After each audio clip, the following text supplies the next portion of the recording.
స్కూల్కి late అయిపోతున్నది, bell కొట్టేస్తారు. ఏంద్ర ఇది ఇప్పుడు అర్జెంట్ చేస్తున్నది? సార్ వాళ్ళు చెప్పేస్తారు. నేను బడికి పానా. బడికి బడన్నా ఏదైనా తీసేయాలంట. నిన్న రూపాయి మొన్న రూపాయి వీడి కోసం ఆస్తిని తమ్మేసే మరి ఉంటది. Giri present sir. Charan present sir. Lesson start చేద్దాం. పీరియడ్ స్టార్టింగ్ లోనే అడిగిన టాసింగ్ ఉంటది, అమ్మాయిలు నేస్తారు. ఇంకా ఆలస్యం చేసినట్టే క్లాస్ రూమ్ నాశనం అయిపోతుంది సార్. ఏమిరా పీరియడ్ ఇప్పుడే కదా స్టార్ట్ అయిందా? కూర్చో.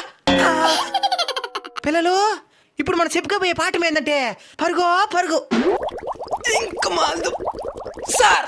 ఏమిరా మర్యాదగా నన్ను బయటికి పంపి, లేదంటే క్లాస్ కా ప్రమాదం. క్లాస్కే ప్రమాదమా? బాంబులు ఏమైనా కట్టుకొచ్చానే? ఏమే బాంబులు కాదు, బాత్రూమ్ వస్తుంది, కుదిలేసాను.